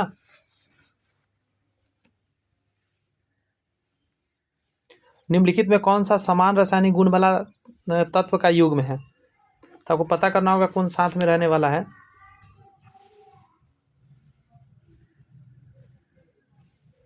तो नाइट्रोजन और फास्फोरस एक ही में आता है। नानी पापा, नानी पापा आज सब बीमार, NP, NP, नाइट्रोजन फास्फोरस एक ही लाइन में आता है, इसीलिए ये समान गुण वाला होगा, एक वर्ग वाला समान गुण वाला होता है। आवर्त सारणी के किन 3 वर्ग में सबसे अधिक उपधातु पाए जाते हैं। 3 ऐसा बताना जिसमें सबसे ज़्यादा उपधातु पाए जाते हैं। तो 14, 15, 16 में उपधातु सबसे ज़्यादा है, ये याद भी रख सकते हैं, 14, 15, 16। जानते इसका याद रखने का ट्रिक क्या है, देखिए एक उम्र होता है 14 साल, 15 साल, 16 साल के बीच में, जब बच्चा क्लास 10th के करीब में होता है, और बच्चा ना अपने लाइफ में 2 चीज़ पर परेशानी में उस समय रहता है, ठीक है। उपधातु बना रहता है, कैसे, उसको उस समय गर्लफ्रेंड भी दिख रही होती है, लड़कियां भी दिख रही होती है, किसी का बना होता है, किसी का नहीं बना होता, और करियर भी, पढ़ाई भी दिख रहा होता है, मतलब बीच बीच में रहता है, धातु अधातु दोनों का गुण उस समय रहता है उसके पास। तो 14, 15, 16 सबसे आसान से याद रखिएगा, यही आंसर होगा। आप कहिएगा 16, 17, 18 क्यों नहीं था भाई, 18 तक में थोड़ा मैच्योरिटी आ जाता है, ये क्लास 10th की बात है, इसीलिए 17, 18, 16, 17, 18 नहीं होगा, 14, 15, 16 आंसर परफेक्ट होगा। और ये छोटा ही हो गया, कम एज हो गया, समझ रहे हो ना, याद रखने का आसान तरीका। आवर्त सारणी में वर्ग में ऊपर से नीचे जाने पर तत्व का आयनन ऊर्जा, आयनन ऊर्जा क्या होगा, देखिए आयनन ऊर्जा होता है घटते जाएगा, क्योंकि इलेक्ट्रॉन निकालना आसान हो जाता है नीचे जाके, इलेक्ट्रॉन निकालने में जितना ज़्यादा मेहनत लगेगा उतना आयनन ऊर्जा ज़्यादा लगेगा, तो ऊपर से नीचे जाते हैं। बात समझ में आ रही है। तो आयनन ऊर्जा कम, आसानी से आपको इलेक्ट्रॉन देगा, धातुई गुण बढ़ जाए तो इलेक्ट्रॉन आसानी से देगा, तो आयनन ऊर्जा क्या होगा, घटता जाएगा ऊपर से नीचे। आगे क्वेश्चन में कि आवर्त सारणी के किसी आवर्त में बाएं से दाएं जाने पर तत्व के आयनन ऊर्जा में क्या होगा, तो बढ़ोतरी होता जाएगा। इस तरफ जाएंगे इलेक्ट्रॉन निकालना बड़ी मुश्किल हो जाएगा, इलेक्ट्रॉन इधर का ही निकलेगा सबसे आसानी से, धातु इलेक्ट्रॉन देने वाला होता है, तो आयनन ऊर्जा सबसे कम इधर होता है। जैसे जैसे जाएंगे आयनन ऊर्जा आपका बढ़ते जाएगा, एक समय तो ऐसा आ जाता है कि उधर आयनन ऊर्जा लगाते रहिए, आपको निकलबे नहीं करेगा इलेक्ट्रॉन। आगे करा, निम्नलिखित में से किस तत्व का आयनन ऊर्जा का मान अधिकतम होगा। अब आपको समझना होगा यहाँ पे कि किसका क्या सीक्वेंस है, ठीक है। तो ऐसे याद रखिए, ऑप्शन में लिथियम है, ये टफ बहुत क्वेश्चन है, इसको समझने के लिए आपको सारा याद ही रखना होगा, एक तरह से देखा जाए पीरियोडिक टेबल के सारे तत्व कौन सीक्वेंस में आएंगे। निम्नलिखित में कौन सा क्रम धातु का आयनन ऊर्जा का सही क्रम है, तो ये आंसर सही रहेगा सी। पूछिए कैसे, देखिए सोडियम पहले होता है, तो इससे कम आयनन ऊर्जा आपको लगेगा, मतलब ज़्यादा लगेगा Mg से, एल्युमिनियम आगे जाकर मिलेगा, तो इससे ज़्यादा आपको आयनन ऊर्जा इसमें और इसमें सबसे ज़्यादा लगेगा, 1 नंबर में, 2 नंबर में ये आगे जाके मिलता है। परफेक्ट आंसर इसीलिए इसका देना ये रहेगा सही। किसी आवर्त के क्षारीय धातु का आयनन विभव न्यूनतम तथा अक्रिय गैस का आयनन विभव अधिकतम होता है।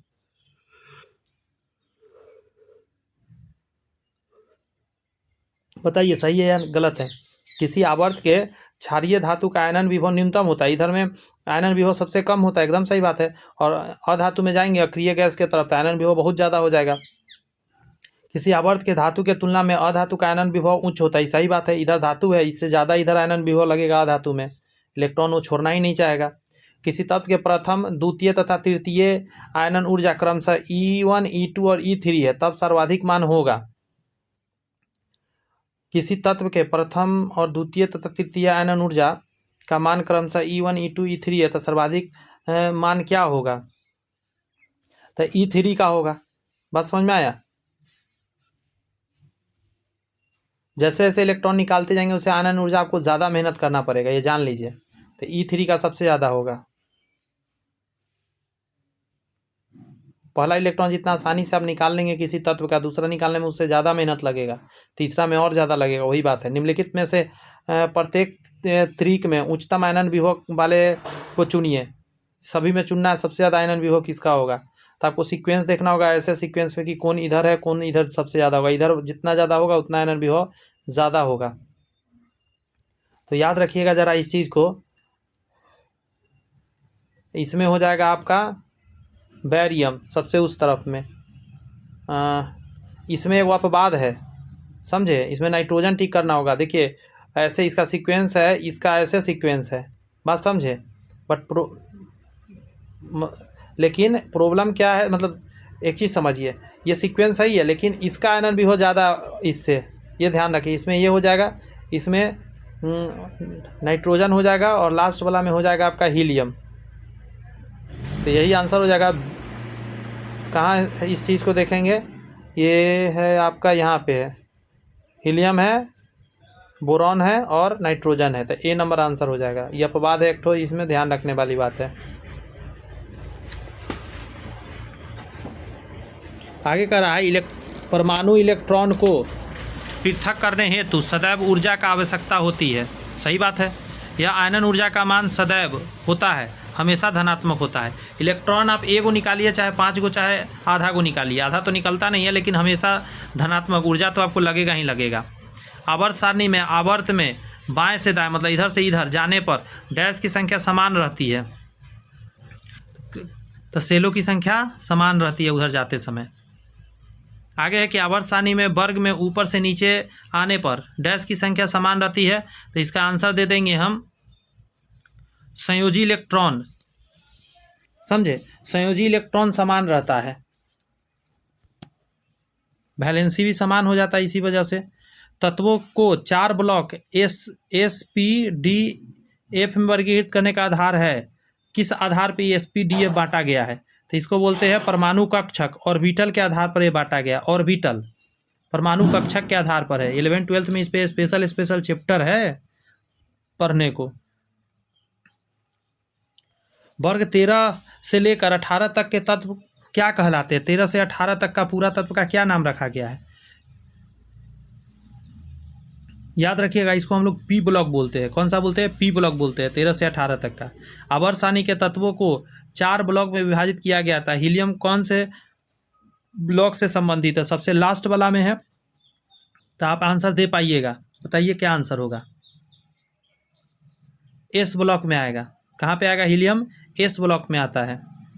अच्छा, एक ये अपवादित है इसीलिए आप कंफ्यूज हो रहे होंगे कि सर ये तो सबसे लास्ट में इधर रहता है 18 नंबर वाला में, फिर एस ब्लॉक कैसे आ जाएगा? इसका होना चाहिए था 13 से 18 वाला में पी ब्लॉक। तो इसका प्रॉब्लम क्या है? इसके 72 कक्षा में 2 इलेक्ट्रॉन है, इसीलिए इसका स्थान थोड़ा सा गड़बड़ सरबर है। आवर्त सारणी में छठे आवर्त के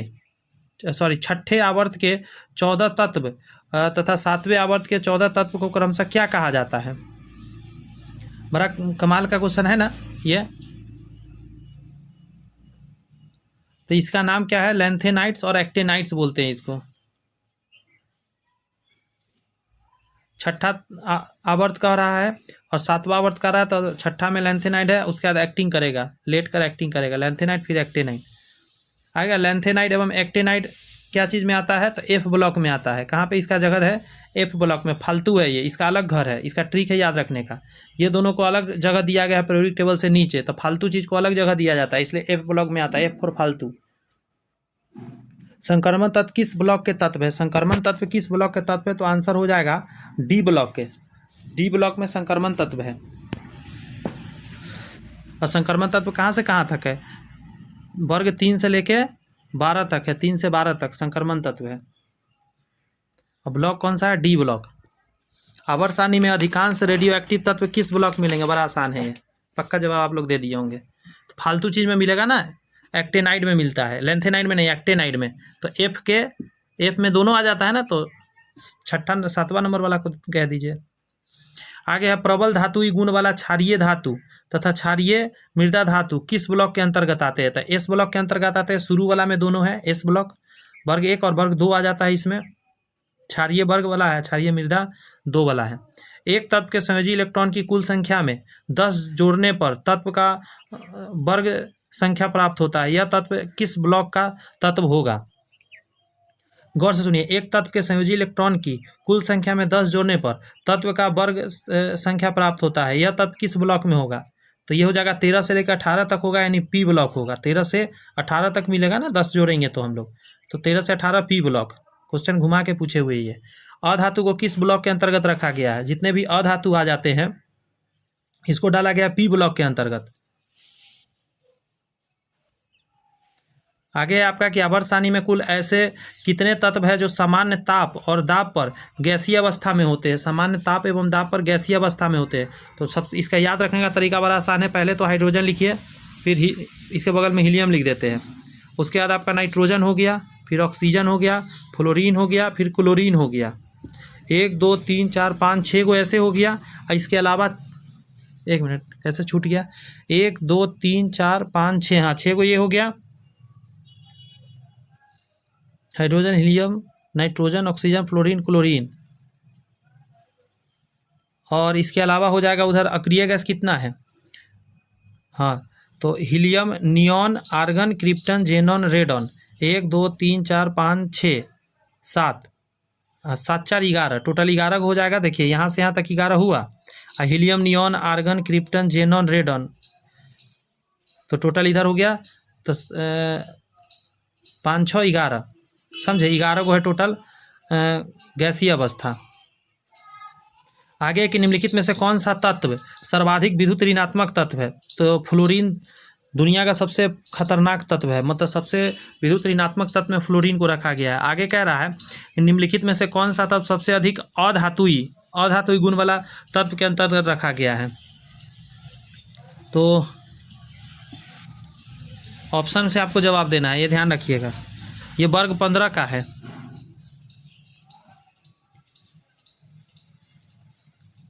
ये भी वर्ग 15 का ही है, ये 17 का है और ये 16 का है। इधर की तरफ जाने पर क्या होता है, अधातुई गुण बढ़ता है, तो आपको चेक करना होगा सबसे उस तरफ में कौन होगा। तो आंसर हो जाएगा आपका क्या, क्लोरीन हो जाएगा। सबसे उस तरफ में जाके क्लोरीन मिलेगा। 17 है तो सबसे लास्ट में है ना, उधर 17 सबसे लास्ट में उधर। यहाँ पे है आपका सीजियम 58 से लेकर ल्यूथेनियम के 71 के बीच वाले तत्व लैंथेनाइट कहलाते हैं। तो ये सही बात है, ये सारे लैंथेनाइट्स कहलाते हैं। आगे है लैंथेनाइट्स तत्व को दुर्लभ मृदा तत्व भी कहा जाता है, तो ये भी सही बात है, इसको दुर्लभ मृदा तत्व के रूप में हम लोग जानते हैं। नेक्स्ट है थोरियम से लेके ल्यूरेनियम के बीच वाले एक्टिनाइट कहलाते हैं, ये भी सही बात है। आगे है एक्टिनाइट के अधिकांश तत्व रेडियो सक्रिय है, ये भी सही बात है, यानी सारे पॉइंट्स इसमें करेक्ट दिए गए हैं। संक्रमण धातु के अपूर्ण होते हैं, संक्रमण धातु के अपूर्ण जो होते हैं वो डी ऑर्बिटल अपूर्ण रहता है। क्लियर है बात, संक्रमण धातु के डी ऑर्बिटल अपूर्ण रहते हैं, sp-d-f, तो f से पहले वाला अपूर्ण रहता है। यहाँ पे है कि तत्वों के निम्नलिखित युग्मों को समान ताप एवं दाब पर द्रव अवस्था में पाए जाते हैं। देखिए सामान्य ताप एवं दाब 0 डिग्री सेल्सियस को बोलते हैं और रूम टेम्परेचर बोलते हैं समझ रहे होंगे रूम टेम्परेचर कितना बोलते हैं, तकरीबन 25-26 डिग्री 27 डिग्री सेल्सियस होता होगा, है कि नहीं है। तो सामान्य ताप एवं दाब की अगर बात करिएगा तो आंसर दीजिएगा ब्रोमीन में मरकरी रहता है सामान्य ताप एवं दाब पर, लेकिन रूम टेम्परेचर पर जाके गैलियम और सीजियम रहता है पिघला हुआ। रूम टेम्परेचर पर कौन मिलेगा, गैलियम और सीजियम, ये ध्यान रखना है क्योंकि इसका जो मेल्टिंग पॉइंट है कम है इसीलिए। तो कमरे के ताप पर गैलियम और सीजियम टिक मारिएगा और सामान्य ताप एवं दाब पर ब्रोमीन और मरकरी टिक लगता है। ये सब चीज़ थोड़ा सा ध्यान रखिएगा। तत्व को परमाणु संख्या के क्रम में बढ़ते क्रम में रखने पर तत्व के गुणों की पुनरावृत्ति होती है, गुणों की पुनरावृत्ति होती है। तो क्या आंसर देंगे इसका, 2, 8, 18, 32 के बाद ऐसे पुनरावृत्ति होता है। ऐसे पूरा आपको बताए थे 2, 8, 8, 18, 18, 32, 32 ऐसे करके हैं। यहाँ पे कहा जा रहा है सबसे अधिक भास्मिक ऑक्साइड किसका होगा, तो K2O का होगा, पोटेशियम का सबसे ज़्यादा भास्मिक होगा, मतलब क्षार। एक तत्व का इलेक्ट्रॉनिक विन्यास ऐसा दिया गया है, किस तत्व में उपलब्ध होगा, तो लास्ट में क्या है, P है ना, तब P ब्लॉक में ये होगा, जो लास्ट में रहेगा वही उसी में ये मौजूद रहता है। आगे है ABCD का कह रहा है कि आवर्त संख्या 1, 2, 3, 15 के सदस्य तत्वों के लिए निम्नलिखित जोड़े में कौन सा संयोजी बंधन बना सकता है।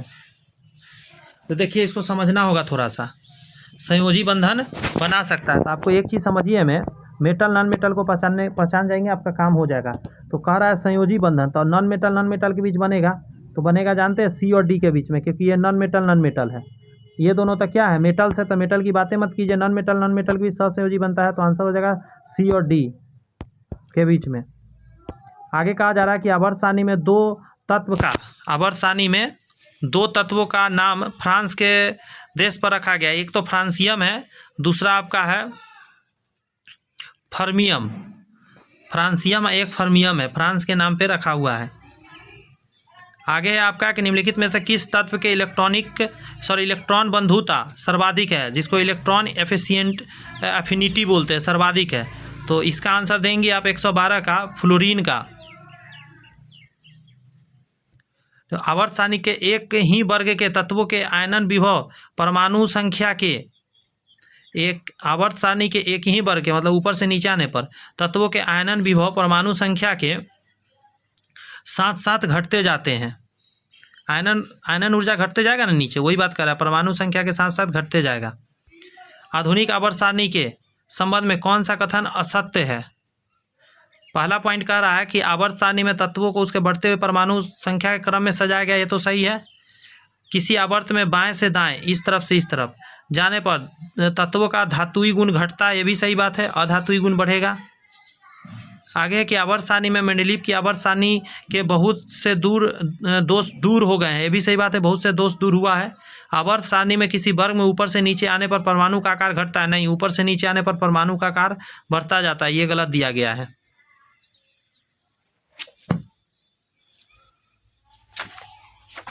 आगे है कि क्यूरियम तत्व का रासायनिक प्रतीक निम्न में से कौन सा है। तो इसको Cm बोलते हैं, क्यूरियम इसको पढ़ते हैं। द्वितीयक आवर्त के तत्वों के लिए कौन सा सेल महत्तम सेल होगा। द्वितीयक आवर्त कह रहा है, तो देखिए KLM ऐसे करके पढ़िएगा, KLM। तो द्वितीयक में आया KL, L आया ना द्वितीयक में, तो L आंसर दीजिएगा, KL से शुरू कीजिएगा, KLMNOPQ ऐसे करके। आवर्त सारणी में ऐसे कितने तत्व है जिसमें प्रत्येक तत्व के नाम का प्रतीकात्मक स्वरूप केवल एक वर्ण वाला, जैसे कार्बन को C लिखते हैं, नाइट्रोजन को N लिखते हैं, ऐसे टोटल कितना है ये पूछ रहा है। ध्यान दीजिएगा जरा, तो इसका आंसर 14 डाल दीजिएगा, ठीक है। 14 ऐसे तत्व है जिसके एक ही नाम से ऐसे लिखा जाता है। आगे है निम्नलिखित में से किस तत्व का परमाणु आकार न्यूनतम होगा। परमाणु आकार ऑप्शन के हिसाब से अगर देखा जाए तो सबसे छोटा किसका हो जाएगा, सिलिकॉन का। निम्नलिखित में से कौन सा न्यूनतम परमाणु त्रिज्या वाला तत्व है। न्यूनतम परमाणु त्रिज्या वाला क्या हो जाएगा, तो बैरियम हो जाएगा, BR आंसर दीजिएगा इसका। निम्नलिखित में से कौन संक्रमण तत्व है पूछ रहा है। संक्रमण तत्व में कौन आ जाता है, आयरन आ जाता है संक्रमण तत्व में। 3 से लेकर 3 से 12 तक, 3 से 12 तक, वर्ग 3 से 12 तक। यहाँ निम्नलिखित में से किसमें इलेक्ट्रॉन का बाहर निकालना सबसे आसान है, तो सबसे आसान इसमें है और सबसे मुश्किल इसमें है। जितना इलेक्ट्रॉन निकलता जाएगा उसके बचा हुआ इलेक्ट्रॉन को निकालना उतना ही मुश्किल होता जाएगा।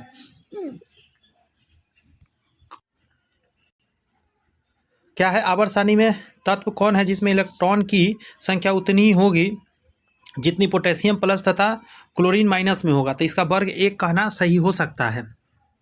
थोड़ा मुश्किल क्वेश्चन है कि वर्ग 1 कहना सही हो सकता है। आगे कह रहा है कि आवर्त सारणी के समूह 2 के तत्व X तथा समूह 16 के तत्व Y का संयोग कराते हैं, बनने वाले यौगिक का सूत्र क्या होगा? तो इसका हो जाएगा X और Y बनेगा। देखिए X के आउटर सेल में कितना इलेक्ट्रॉन होगा? 2 होगा, समझे? क्लियर है? तो तत्व समूह 2 के तत्व X का जो आउटर मोस्ट सेल में इलेक्ट्रॉन होगा 2 होगा। 16 वाला की अगर बात करिएगा यानी Y का बात करिएगा तो इसमें हो जाएगा उसी तरह वैलेंसी इसका 2 हो जाएगा। तो इसका आउटर मोस्ट सेल 2 है यानी इसका भी वैलेंसी 2 है, तो 2 2 से क्या बन जाएगा? कट के बन जाता है XY। आगे कर रहा है, विचार करिए तो एक धनायन का आकार अपने संगत परमाणु के आकार से छोटा होता है। तो ये सही बात है, जो धनायन होते हैं वो परमाणु के आकार से छोटा होता है, क्योंकि इलेक्ट्रॉन उसमें से निकल जाता है तो साइज थोड़ा सा छोटा हो जाता है। नेक्स्ट पॉइंट में है आपका कि सोडियम की परमाणु त्रिज्या Na के परमाणु त्रिज्या से छोटा होता है। तो ये गलत हो गया ना, सोडियम की परमाणु त्रिज्या सोडियम प्लस के परमाणु त्रिज्या से छोटा होगा, परमाणु त्रिज्या छोटा नहीं होता है, इससे इसका बड़ा होगा, ध्यान रखिएगा, क्योंकि इसमें थोड़ा सा कमी आया है। नेक्स्ट है कि ऋणायन का आकार अपने संगत परमाणु के आकार से बड़ा हो जाता है। तो जी हाँ, इलेक्ट्रॉन ले लेता है तो थोड़ा सा बड़ा हो जाता है। और क्लोरीन की परमाणु त्रिज्या क्लोरीन आयन के परमाणु त्रिज्या से बड़ा होता है, नहीं, छोटा होता है। इलेक्ट्रॉन ज़्यादा आ गया तो खिंचाव ज़्यादा पड़ेगा।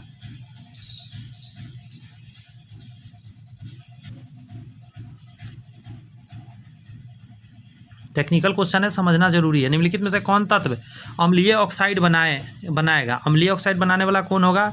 ये हो जाएगा आपका बी नंबर,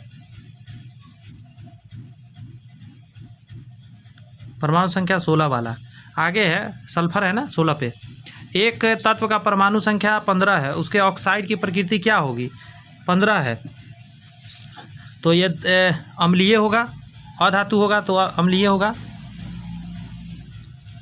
आगे है कि मेंडलीव के आवर्त सारणी में तत्व की समस्थानिक का समावेश नहीं है। तत्व के समस्थानिक का समावेश नहीं है,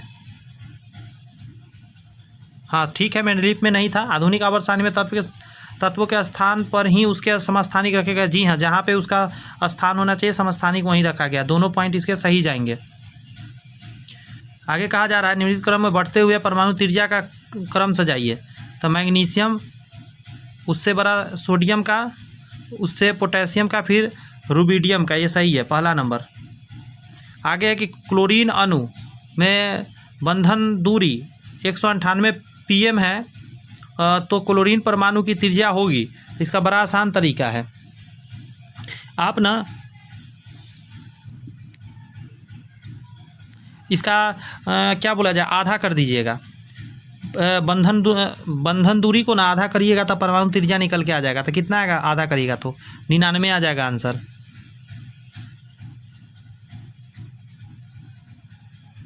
पीएम मतलब पिकोमीटर, ध्यान रखिएगा। ठोस कॉपर में 2 समीप स्थित कॉपर परमाणु के बीच के आणविक दूरी यदि 256 pm है, पिकोमीटर, तो कॉपर की धात्विक त्रिज्या कितनी होगी? तो आधा करिए, 128 आंसर आ जाएगा।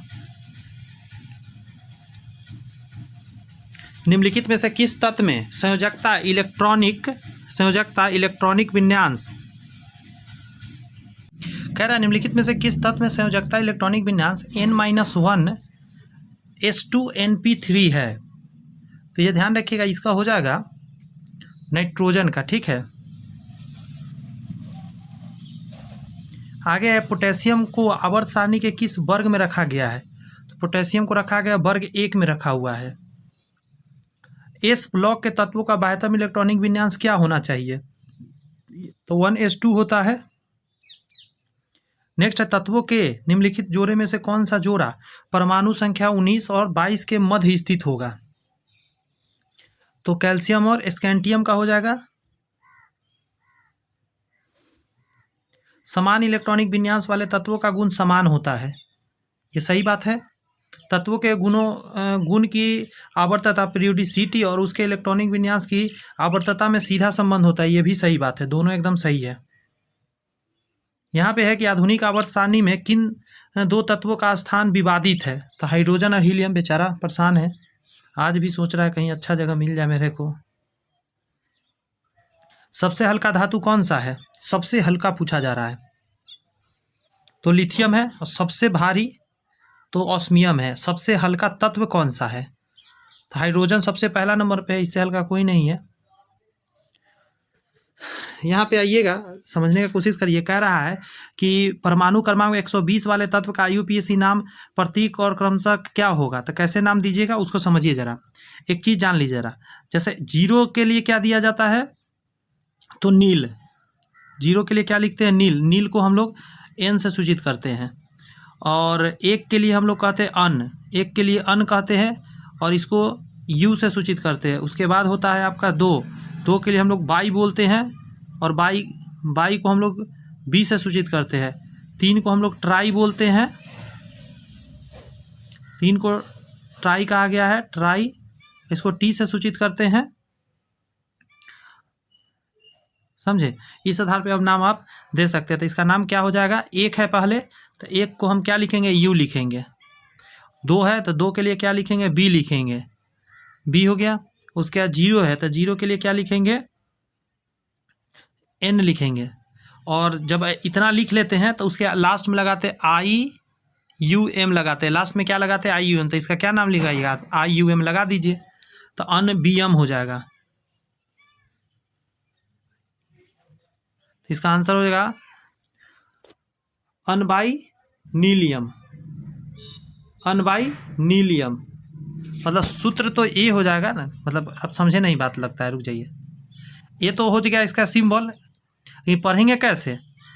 तो इसको पढ़िए ना, यू कहाँ से है? ऐसे पढ़िए, 1 से यहाँ से शुरू करिएगा। तो unbinilium, unbinilium, समझे? ऐसे करके नाम लिख पढ़ा जाता है। आई थिंक इसको प्रैक्टिस करेंगे तो हो जाएगा। आधुनिक आवर्त सारणी के 5वें आवर्त में कितना तत्व है? 5वां आवर्त में पूछ रहा है कितना है?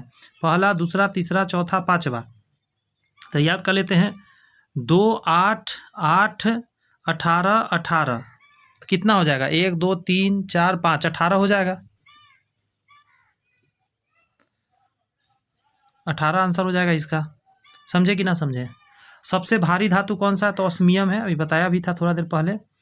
मेंडलीफ द्वारा तय किए गए तत्वों एका एल्युमिनियम निम्नलिखित में से किस प्रकार के ऑक्साइड का निर्माण करता है? एका एल्युमिनियम गैलियम के जैसा बिहेव करता है, तो ये जो निर्माण करता है उसका है E2O3 के जैसा निर्माण करेगा।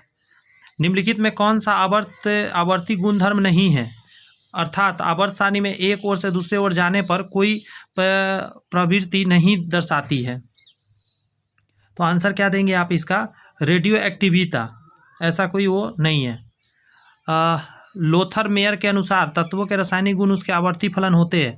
तो लोथर मेयर जी ने कहा था, परमाणु द्रव्यमान के बारे में बात किया था, ठीक है। यहाँ कहा जा रहा है कि निम्नलिखित पर विचार करिए कि आवर्त सारणी के वर्ग में नीचे जाने पर धातुओं रासायनिक अभिक्रियाशीलता बढ़ता है, तो नीचे जाने पर अभिक्रियाशीलता बढ़ता है, ये तो सही है। आवर्त सारणी में किसी समूह में नीचे जाने पर अधातुओं की रासायनिक अभिक्रियाशीलता घटती है। हाँ, अधातु का घटता है नीचे की तरफ, अधातु का ऊपर जाने पर बढ़ता है, अधातु में नीचे जाने पर बढ़ता है, ऊपर जाने पर घटता है। तो ये सारी बात सही है। आज की क्लास इतना ही रखते हैं। मुझे पूरा विश्वास है आवर्त सारणी आपको मजा आ गया होगा पढ़ के। ऐसा आज तक आपने, मुझे नहीं लगता है, पढ़ा होगा कहीं भी। तो जरा बस चैनल सब्सक्राइब करके बेल आइकन प्रेस करिए, क्योंकि इसके बाद जो हम क्लास लेकर आप लोग के लिए आने वाले हैं वो चैप्टर आने वाला है बहुत ही ज़रूरत चैप्टर, धातु तथा उसके यौगिक। बताइए, मेटल एंड देयर कंपाउंड्स कितना इंपॉर्टेंट चैप्टर होने वाला है। तो उसके बाद अधातु पढ़ेंगे। एक धातु चैप्टर से मैं आप लोग के लिए क्वेश्चन कितना लाने वाला हूँ, मैं 1 मिनट देख के बताता हूँ, जरा दीजिए मुझे। इतना क्वेश्चन हर चैप्टर से करेंगे ना कि एक भी एग्जाम में नहीं बचेगा। आपको बता दें हम आपको, 1 सेकेंड दीजिए मुझे, जस्ट अ सेकेंड। 450 से प्लस क्वेश्चन हम सिर्फ आपको लेकर आएंगे धातु से। कितना? जी हाँ, 450 प्लस क्वेश्चन मैं लेके आऊँगा सिर्फ एक चैप्टर धातु से, अधातु नहीं, धातु से। उसके बाद फिर अधातु से लेकर आऊँगा इसी तरह। इतना क्वेश्चन हम लोग कर लेंगे कि पूरा थ्योरी व्योरी सब उसी में कवर कर लेंगे हम लोग। तो चैनल सब्सक्राइब करके रेडी हो जाइए। All the best, bye bye, thank you.